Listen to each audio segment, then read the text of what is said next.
Homeland Security in Israel, Module 2, The Organizational and Operational Environments and Counterterrorism Strategies, by Nadav Morag. This second module in this series will focus on the organizational and operational environments that frame Israeli counterterrorism strategies. Unlike the United States, Israel has only a small number of agencies that are actively engaged in various aspects of counterterrorism intelligence gathering, combat, and law enforcement. This does not necessarily mean, however, that Israel is entirely devoid of the type of institutional jealousies and hesitance to share information across agencies that frequently plagues U.S. counterterrorism efforts. Nevertheless, there is a fairly clear hierarchy and delineation of responsibilities between the primary agencies, and, since there are only a few agencies engaged in counterterrorism, they are usually more than happy to leave activities outside their core mission to other agencies, thus facilitating interagency cooperation. For example, the only agency in Israel that has the authority to enforce laws within Israel proper, that is, not including the West Bank or Gaza Strip, is the Israel Police, and the police are recognized as the lead agency in all matters relating to coping with run-of-the-mill crime. As none of the other agencies are interested in engaging in traditional law enforcement, they are more than happy to share information that they come across in the criminal sphere with the Police Intelligence Division, and the Police Intelligence Division, in turn, focuses exclusively on criminal intelligence and turns over any information that it uncovers in the terrorism sphere to the Domestic Intelligence Service, the Israel Security Agency, ISA, also known as Shin Bet or Shabak, a Hebrew acronym translated into English as GSS, General Security Service. Among the intelligence agencies, there is more room for overlap, and hence for bureaucratic infighting. Nevertheless, here too, each agency has a clearly separate core mission, and the problems usually arrive at the fuzzy edges of each agency's mission, but not at the heart of their respective enterprises. The Israel Defense Force, IDF, is the Israeli military. Israel does not have separate military branches as in the United States, and though Air Force and naval personnel wear uniforms and insignia that differ from those of the ground forces, roughly equivalent to the U.S. Army and Marines, though without their respective air, naval, and anti-aircraft assets, they are placed under a unified command and subject to the orders of the IDF Chief of Staff, who in turn is subject to the authority of the Cabinet. In Israel, the Cabinet is the Commander-in-Chief, rather than the Prime Minister, or the Israeli President, who serves in what is an almost exclusively ceremonial post. The IDF possesses the country's largest intelligence organization, the Intelligence Branch, also known by its Hebrew acronym Amman, as well as its most important strategic policy planning organization, the Planning Branch. The IDF also serves as the primary operational organization tasked with combating terrorism in the West Bank, where the police role is generally limited to policing Israeli citizens living in the settlements and engaging in some additional limited activities, and in the Gaza Strip. The IDF is the single largest and most powerful governmental agency in Israel, with resources and personnel numbers that dwarf all of the other agencies mentioned here. And while it operates under civilian control, it is highly influential in determining counterterrorism and defense policy. The IDF Intelligence Branch is also the country's lead intelligence agency and is responsible for providing the National Intelligence Assessment, which acts as the basis for national security policy decisions, to the Cabinet. The Israeli equivalent of the United States National Security Agency, which serves as Israel's primary SIGINT agency, is also housed within the IDF. However, in terms of operating human resources within the West Bank and Gaza Strip, particularly in the area of recruiting Palestinian informants, the ISA serves as the principal agency. The ISA works closely with the IDF and the Israel Police, as it is a purely intelligence gathering and analysis agency, and does not possess arrest powers either in the Palestinian territories, where arrest powers reside within the IDF and police, or within Israel proper, where only the police have arrest powers unless Israel is in a state of active war, in which case the police are put under the authority of the IDF Home Front Command. In the West Bank, for example, ISA personnel, who run assets in a given area and consequently know that area and its population intimately, will typically travel with IDF units, who themselves cycle in and out of particular geographic commands and hence do not necessarily have expert knowledge of specific locales, that are tasked with making arrests in order to help pinpoint the suspects to be arrested or the bomb-making facility to be destroyed.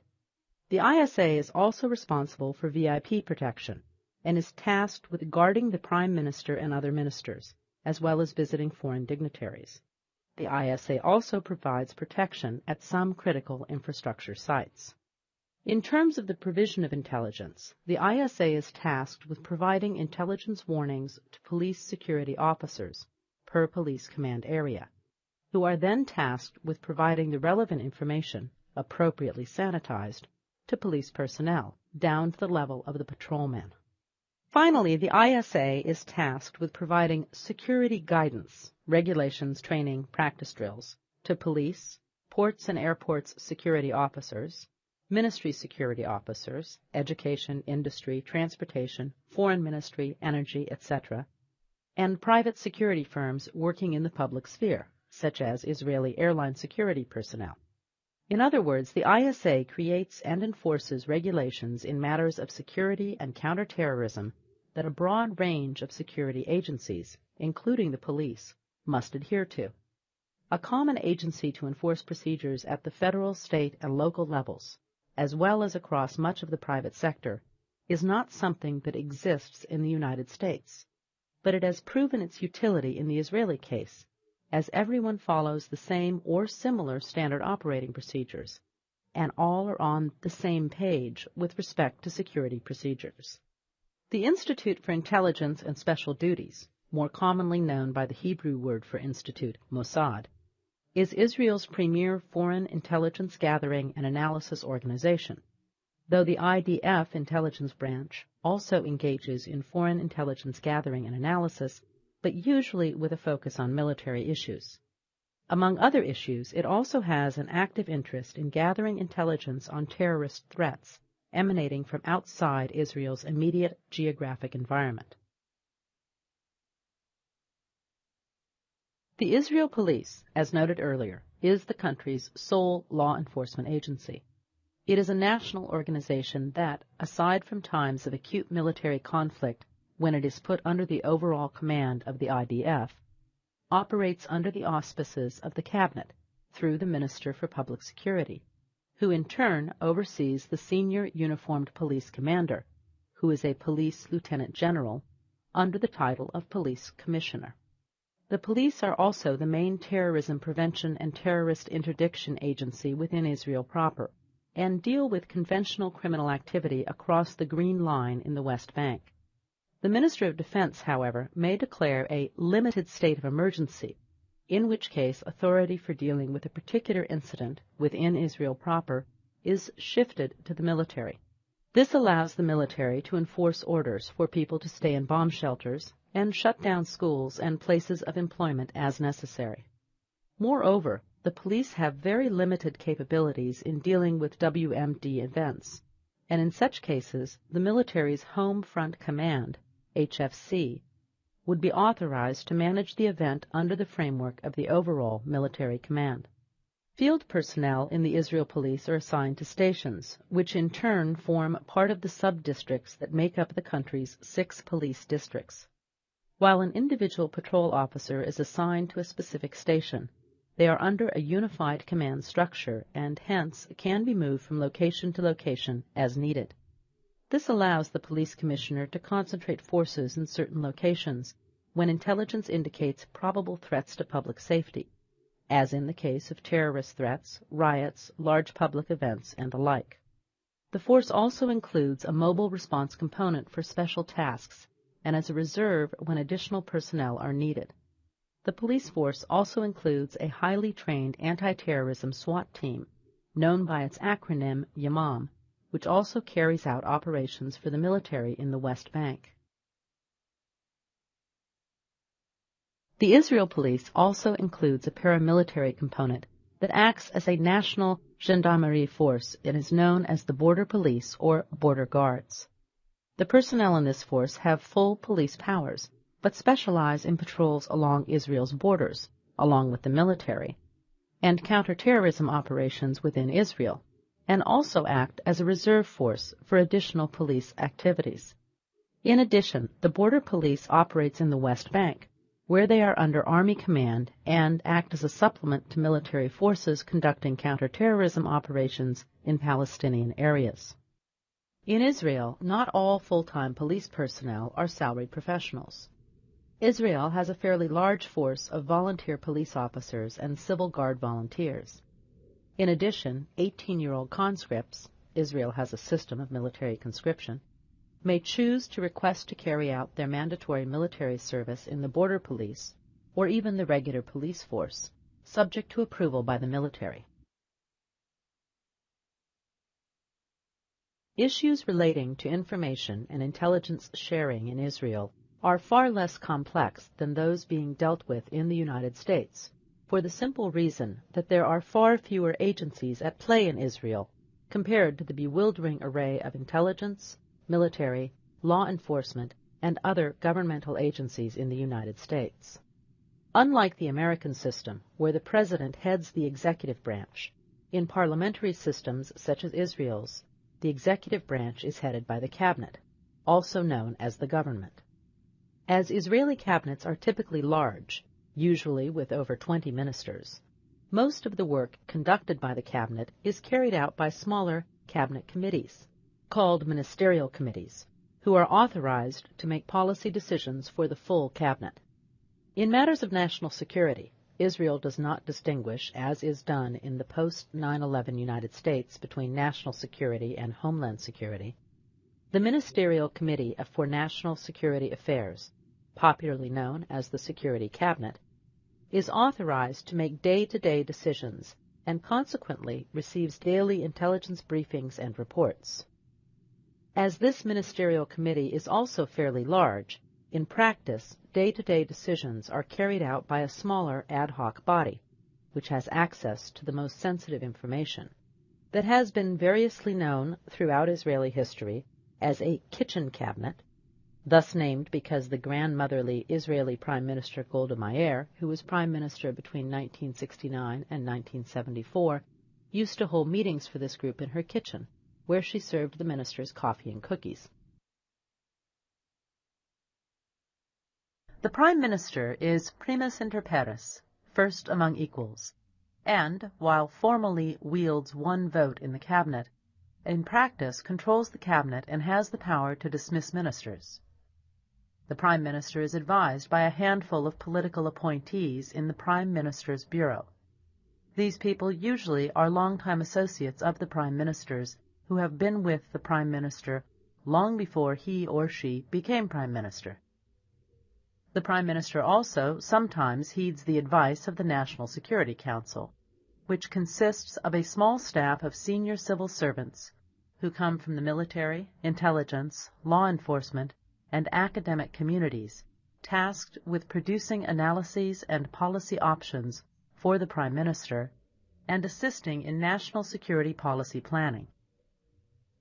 In general, and despite the image that some may have of Israeli decision-makers being proactive and always prepared,